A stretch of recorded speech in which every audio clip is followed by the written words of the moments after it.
Okay, so this one is actually quite interesting because there's no actual official announcement as such. It is entirely a rumor. It's a rumor from a source that's proven to be quite reliable in the past. Kepler underscore L2 dropped a bit of a bomb on Twitter last week by saying that RDNA 4, the next generation GPU architecture from AMD, is unlikely or even won't have a top-end chip.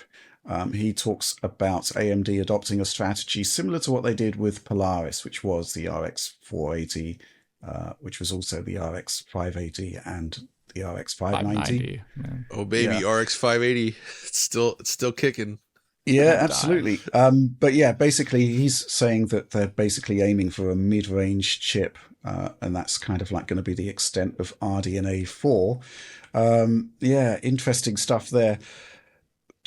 Alex, what do you make of this? I mean, on the face of it, it's not great news because we need competition at the higher end. Yeah. And we kind of got that with RDNA 3, right? In that they were price competitive products, or at least the 7900 XTX was. With the 480. And, you know, yeah, if you're not interested in next gen features, it's not really our bag, but it definitely does the job, right? And the concept that there won't be a similar product next gen, there's a lot of concern about this, specifically because competition is sorely needed in the GPU space, particularly in terms of keeping prices in check. Yeah, that is a big point. But so I would agree 100% with those sentiments. But at the same time, I think almost like the divide is so strong and so large now between NVIDIA and AMD's GPU offerings in terms of mind share and market share that kind of NVIDIA has been doing its own thing for almost 2 generations without almost even mentioning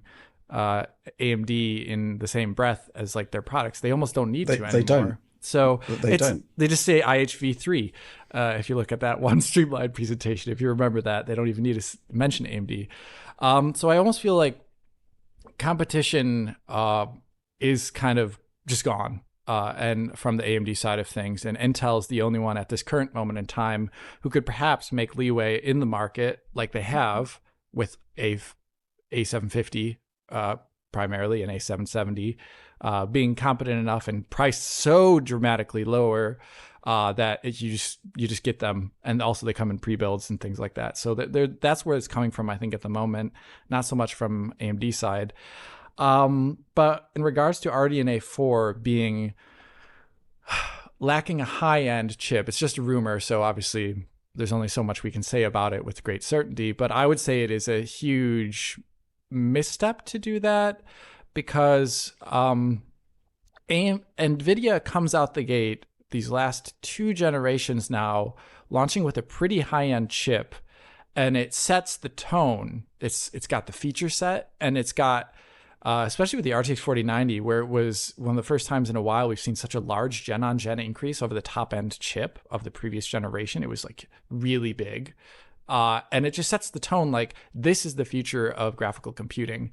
And then everyone's thinking, oh, that's where it comes from NVIDIA. And then they look down the stack and they buy what they can for themselves based upon their budget. And it sets the tone. And I think AMD needs to set the tone to actually get mindshare back.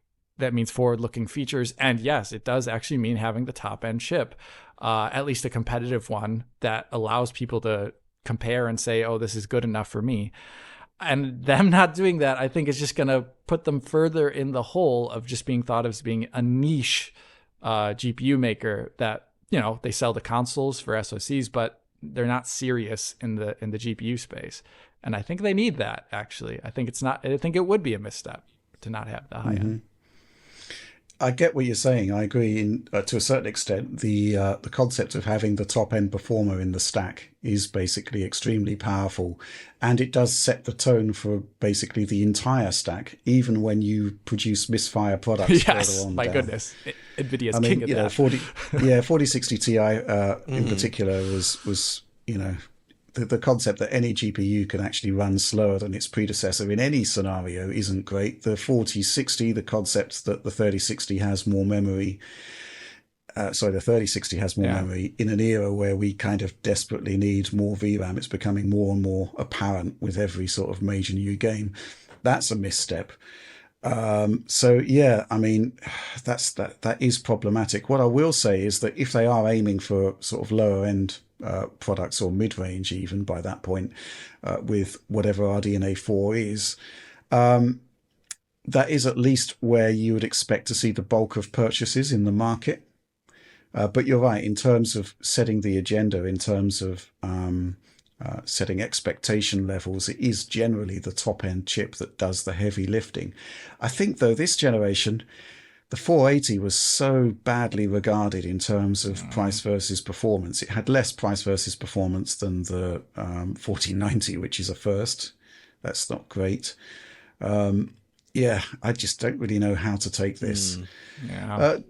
Yeah, at least I guess if we look back historically, the 480, the Polaris chip, which is being equated to this potential RDNA 4 offering, was a really strong performer, and it did persist for a long time with various sort of respins and clock speed boosts. And to this day, people still really like their 580s. I saw this week that a Chinese manufacturer has made a 16 gigabyte version of Oh yeah, RX 580. amazing. I kind of want to see it. You should get it. Kind of want to see it. I did go to the Chinese site to see, if I could buy one, but it was out of stock. Oh man, It's popular. Yeah, what a bummer. it's popular. John, Yeah. do you have any thoughts on this? I mean, it's not really your lane, the mid-range No, PC but space. may I ask you to peer over at your Slack window, gentlemen, because I would like to show you AMD's high-end GPUs of the past, and you can pick which one you like, and maybe we'll understand why. Here we go. Ready? Go on. Hit me up, dog. We've got two. Okay, so John has posted two pictures here, the Radeon 7 and John's particular favorite, the Fury X. Yeah. Yes. This, my Okay. friends, is the high-end Radeon of the past. So Yeah, Maybe those aren't the best. those aren't the best, right? I do, yeah. I mean, the Radeon 7 was okay. It's still got 16 gigs of memory, but it is true. essentially a die-shrunk Vega 64. I do like the design of the Radeon 7, though. It's very bold with that. Yeah, it's like brutalism in a It's a GPU slab. form. Gosh, brutalism. Oh. Yeah, the Fury X though, that was a bit of a disappointment. I do remember the overclocker's dream. It was announced as, and I got the GPU in, and the results came in. It's like it can't be this mediocre, can it? And you try to overclock, and I added 50 megahertz to the core clock, and it was crashing. It was clearly a chip that was. I mean, the very nature of a GPU that's got an external Yeah, my goodness. sort of water cooling solution suggests that it's been taken to the limit. Yeah. I would love to have like a little side video where it's like the Fury X corner where you just try to play new games on a Fury X and see how they fare. Oh my gosh, yeah. That would be phenomenal. RX 580 will wipe the floor with it. Look, one thing I will say is that the AMD of today is a very different company to It the is AMD that absolutely, bought them. absolutely. Because typically the playbook from back in the day was that every generation you would get one new chip, right? And then basically last gen's top end chip was, became the mid range chip, and that kind of cascaded down throughout the generations. However, the AMD of today is in rude health. They're doing really, really well. They basically own a lot of mind share in the CPU market. Oh yeah, for good reason. They do great there. Excellent products. And I guess the question is, how do you transplant that success to the GPU space? And it's going to be difficult because, say what you like about NVIDIA, but they don't rest on their laurels in the way that Intel did. I agree. So my thought really is kind of in line with what you were saying, where I am disappointed that they're not aiming for a high-end product, because I feel like that is necessary to sort of keep the competition in check, to keep NVIDIA on its toes, and just like ensure that there's like this fair competition there. Like now NVIDIA has no reason to like price their Halo product as anything other than whatever they want. They can put the price up as much as they want at some point, right? Because it's the high end, out of reach GPU, and it is something to aspire towards. And I feel like AMD could really use a product like that as well. Well, I do think that there is a PR problem for NVIDIA at the moment in terms of pricing. That's beyond doubt, and certainly in terms of sales on lower end products, I'd say they've probably been mediocre We don't obviously have a huge amount of visibility on those figures, right? But certainly consumer sentiment is such that they're thinking twice about an NVIDIA purchase and then realizing that they've got to buy an NVIDIA product anyway to get access to these cutting edge features, which do have value. I think it's been quite interesting actually to see the discourse on DLSS 3, where obviously, it came out, we produced a video which basically pointed out where it works, how it competes with existing frame generation solutions, where it needs to improve. And then there was a lot of basically, I'd say, focus on the negative aspects of it and the poor implementations elsewhere. But you look at the sort of user response to DLSS 3, and it's actually proving to be quite a successful feature, I'd say. That's certainly awesome. Certainly in terms of an age where CPU limitations are becoming far more profound. That was something which we kind of saw right at the very beginning, but we didn't realize it would be that profound. Oh my gosh, yeah. We hadn't seen The Witcher. We hadn't seen Hogwarts. Yeah. We hadn't seen all these kind of mediocre porting efforts. Yeah. So, I think NVIDIA's got a lot of work to do to actually recapture sort of more positive sentiment from the audience in terms of pricing, because beyond the 4090, 4070, I'd say they did okay there in terms of delivering a balanced product, but it still wasn't a huge gen-on-gen boost. The other ones have just kind of not gone down particularly great, right? And that's not a great track record to take into the next generation. Maybe then AMD's Focus, obviously, if they're not going to focus on the high-end card, like they need to do everything they can to make their solution, their software solutions, really compelling, right? They've got to match some, and it's easier said than done, like the DLSS range. They need to find some way to, implement features that make people say, I want to use that, right? Like people want to use DLSS because it's a really, really good solution, right? Most people don't really get excited about FSR, right? It's not that it solves a problem, but it's not something you go out of your way to like, I want this FSR. I really think they need something to really showcase their GPUs. And if they could get like a compelling software reason and sell these great mid-range products, I think that is pretty compelling for a lot of people. Because right now it feels like AMD's popularity stems just from like they're cheaper and have more memory on average, rather than like this is a super exciting product, right? I think AMD is doing a great job of highlighting where NVIDIA is failing. And it is primarily in terms of pricing of the higher end products that are not the 4090. So, for example, they really made a misfire with the 7900 XT, which was like, again, similar to the 4080, had worse price versus performance than the higher end products. But the prices have come down on that. It's actually sort of starting to look a lot more reasonable now. But it was a misfire from the begin with. And that is the first, that is the marketing impression that's going to stick with people. Again, though, building your business based, I mean, I don't know. Just targeting like the weaknesses of your competitor. It's bad. In that sense, isn't that interesting? Again, the PC gaming space, people talk about stuff that impresses them. There's this like people thrive to experience these new technologies, new exciting cutting edge stuff, and I know it's difficult. I get what you're saying. What is the vision of gaming being provided? Exactly. NVIDIA has basically set itself on a path of, we see that AI is going to be hugely important in games. They come up with DLSS. They come up with DLSS 3. We see that ray tracing is hugely important in our enterprise markets, but we think it's going to have a great future in games as well. How do we leverage that? And they leveraged it by providing great hardware to developers that excited them. And let's be brutally honest about this, they provided financial assistance to developers to actually make those features happen, right? Yeah. And we're now engineers, seeing, even if it is simply engineer resource, we know for a fact that Cyberpunk 2077 had heavy involvement from NVIDIA to make that path tracing thing happen. Mm-hmm. And that is basically a vision for the future of gaming, and we're not seeing that from I don't think any of the other suppliers. What's interesting is that you still see people refer to ray tracing, path tracing, whatever as RTX, right?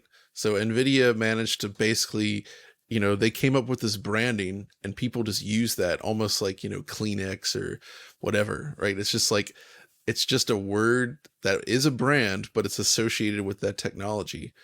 And that is powerful, I think. Yeah, I just want to chime in about John that I don't think AMD's market position is made that much more powerful by them being a negative reflection of NVIDIA. And then Right. I think them overtly talking about it is just constant ammunition that backfires in their own face. And I don't like that. I think they should go for the vision of the future type of computing. In the Slack, I just sent an advertisement that I took a screenshot of a couple of weeks ago for the 7000 series. And it's a German advertisement. Sorry. It's just, but in it, it's them. The main advertisement is saying, this is not the RTX 4080. And it's like, this is bad. This is not, I don't think that's really good advertising.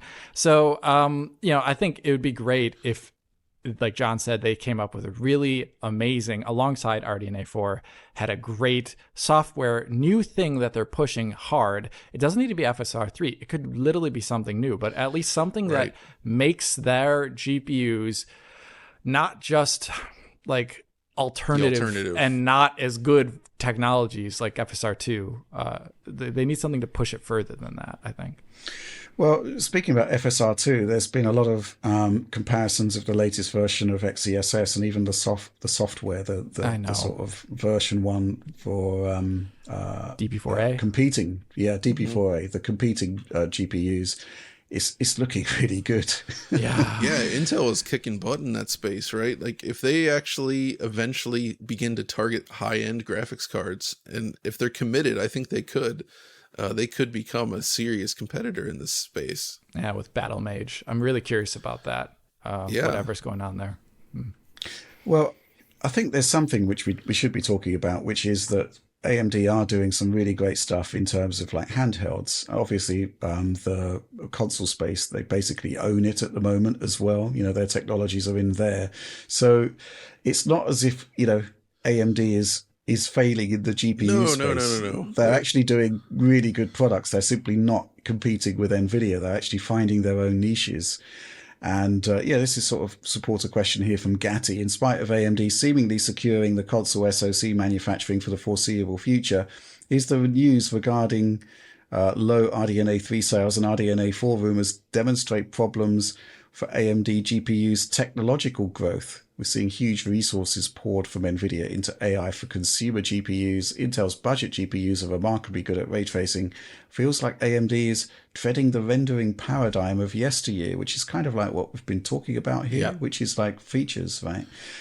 I'm curious to see what they're going to do about this. We know that they've brought on some good people, ex-Frostbite people, for example. So, they're doing some smart hires. FSR 3, we actually had another supporter question asking, where is it? What's going on there? Yep. They did say it would ship this year. There's still quite a long period left in this year. Very curious to see what they're going to be doing there. The question is really, are they going to invest the money to take on NVIDIA and the resources? And are they going to take them on directly, or are they going to indulge in this sort of a guerrilla strategy, which they've got at the moment, while also carving out niches elsewhere, valuable stuff that's happening but isn't NVIDIA adjacent? Going to be really interested to see what RDNA 4 is all about. Do you think, Rich, that they could pull another Ryzen at some point? Because, Ryzen kind of upset the market and rocketed them to success in the CPU space, with Intel being the monolithic giant there. Like that's exactly the situation they're in here with NVIDIA. I mean, do you think there's potential for them to actually compete? Oh my gosh, I have to say something here. Okay, go ahead, really Alex. Briefly, but we were just talking about Halo products, but Zen 1 was not known for its capturing that mid-range market immediately after launch. It was known for capturing a high-end Halo product market of what is it called? I always forget the name of the server, kind of like the HDET. It captured that high-end desktop with Zen, with the Ripper, the Threadripper series, and that's kind of what gave them the market shock. They captured a high-end segment, and them not doing. I almost feel like that reflects on RDNA 4 then. Right. They need to do that same thing. They would need to capture that high-end market and get the share there and then work downward. I don't know. Okay. Well, there's two ways of looking at this. First of all, the competition. I mean, it wasn't just the Threadripper, right? They brought in an 8-core CPU for an affordable price, which Intel was only doing in the high-end desktop space at the time, right? That was kind of like the shock factor. But then it turned out that, the Ryzen 5 with 6 cores and 12 threads actually turned out to be a really good product up against Intel that was only doing 4 cores and 4 threads. So there was, the effects did kind of cascade down the stack. The two things I would say here, a good point in favor of AMD and a bad point against. The bad point against is that they don't have that kind of sort of complacent competitor in the market with NVIDIA. Okay, they just don't. They don't have that. But what they do have is a lot of experience with chiplet designs, and we saw that with the high-end RDNA 3, which was the first multi-chip GPU. Right, the way things are going, it's inevitable. We spoke to Tom Peterson at Intel about this many moons ago, where inevitably the future is going to be moving towards chiplets, where you basically scale up performance by having many smaller chips within the product. That's what they've done on Ryzen. That's why it's been so successful. It's worth bearing in mind that it took them 3 generations on the CPU side to actually produce a product which I think is awesome, bar none. Can they do that in the GPU space? Maybe the situation with RDNA 4 possibly not having high-end parts is down to the fact that the chiplet side of things still needs work. There didn't seem to be a massive win by going with chiplet for RDNA 3. It seemed like a proof of concept more than anything. There was no performance win there that we were aware of, and it was a complex product. Maybe this is kind of like the proof of concept, but it needs a bit more baking in the oven before they come back. But that's an area where we don't know what NVIDIA has cooking. But inevitably, they are going to be moving to chiplets, and maybe that's where they do get that performance win that is game-changing, right? Because that's what Ryzen was all about, I think. But, lots of obstacles there before they can actually get there. Obviously, going to be interested to see the products and whether there is actually more to the architecture than just exactly what we've got now, but faster, right? Because I think that's the other thing, right? NVIDIA isn't just about producing more performance. It's about a tailored package of features and performance, and those features are clearly worthwhile.